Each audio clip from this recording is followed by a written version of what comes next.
माघ मास महत्यम दूसरा अध्याय। राजा के वचन सुन तपस्वी कहने लगा, हे राजन, भगवान सूर्य बहुत शीघ्र उदय होने वाले हैं, इसलिए यह समय हमारे लिए स्नान का है, कथा का नहीं। सो आप स्नान करके अपने घर को जाओ और अपने गुरु वशिष्ठ जी से इस महत्यम को सुनो। इतना कहकर तपस्वी सरोवर में स्नान के लिए चले गए। राजा भी विधि पूर्वक स्नान करके अपने राज्य को लौटे और रानीवास में जाकर तपस्वी की सब कथा रानी को सुनाई। तब सूत जी कहने लगे, महाराज, राजा ने गुरु वशिष्ठ जी से क्या प्रश्न किया? व्यास जी कहने लगे, हे सूत जी, राजा दिलीप ने रात्रि को सुख से सोकर प्रातः अपने गुरु वशिष्ठ जी के पास जाकर चरणों को छूकर प्रणाम किया और तपस्वी के बताए हुए प्रश्नों को अति नम्रता से पूछा कि गुरुजी, आपने आचार, दंड, नीति, राजधर्म तथा चारों वर्णों के चारों आश्रम की क्रियाओं, दान और उनके विधान, यज्ञ और उनकी विधियां, व्रत, उनकी प्रतिष्ठा तथा भगवान विष्णु की आराधना अनेक प्रकार से मुझको बताई। अब मैं आपसे माघ मास के स्नान के माध्यम को सुनना चाहता हूँ। सो हे तपोधन, नियम पूर्वक इसकी विधि समझाइए। गुरु वशिष्ठ जी कहने लगे, हे राजन, तुम दोनों लोगों के कल्याणकारी, वनवासी तथा गृहस्थियों के अंतःकरण को पवित्र करने वाले माघ मास के स्नान का बहुत सुंदर प्रश्न पूछा है।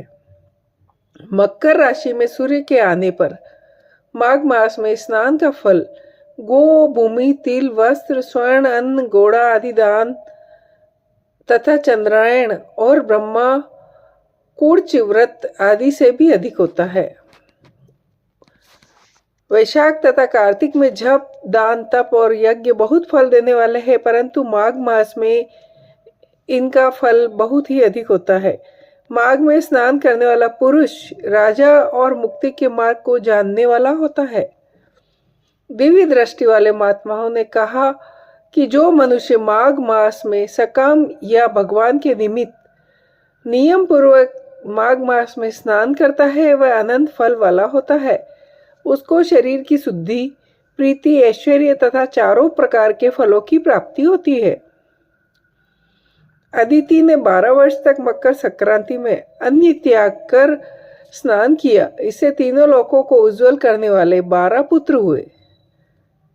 माघ में स्नान करने से ही रोहिणी, सुभगा, अरुंधति दानशीलता हुई और इंद्राणी के समान रूपवती होकर प्रसिद्ध हुई। जो माघ मास में स्नान करते हैं तथा देवताओं के पूजन में तत्पर रहते हैं, उनको सुंदर स्थान, हाथी घोड़ों की सवारी तथा दान को द्रव्य प्राप्त होता है। अतिथियों से उनका घर भरा रहता है और घर में सदा वेद ध्वनि होती है। वह मनुष्य धन्य है जो माघ मास में स्नान करते हैं, दान देते हैं तथा व्रत और नियमों का पालन करते हैं। परंतु जो मनुष्य माघ मास में स्नान करता है, वह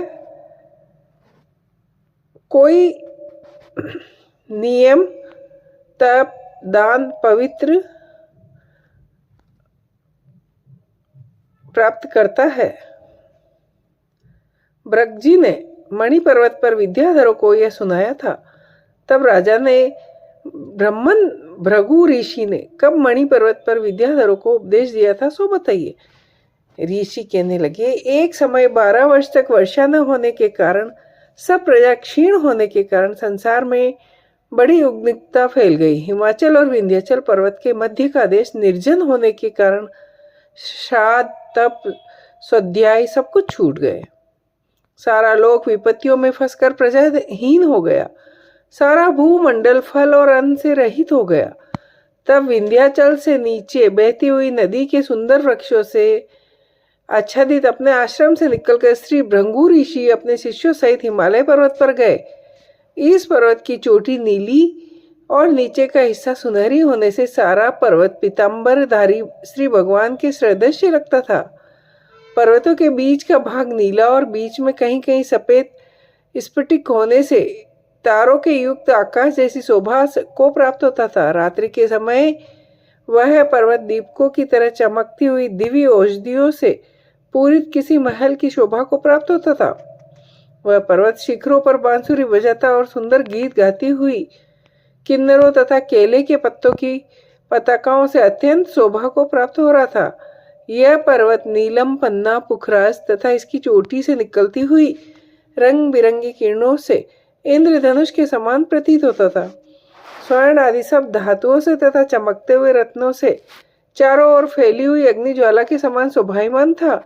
इसकी कंदराओं में काम पीड़ित विद्याधारी अपने पतियों के साथ रहती थी और गुफाओं में ऋषि मुनि जिन्होंने संसार के सब कलेशों को जीत लिया, रात दिन ब्रह्म का ध्यान करते और कई एक हाथ में रुद्राक्ष की माला लिए हुए शिव आराधना में लगे हुए।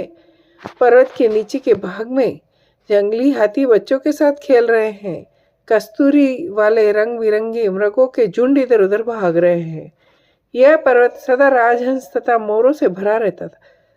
इसी कारण इसको हेमकुंड कहते हैं। यहाँ सदैव ही देवता, गुहक और अप्सरा आदि निवास करते हैं। जय हो।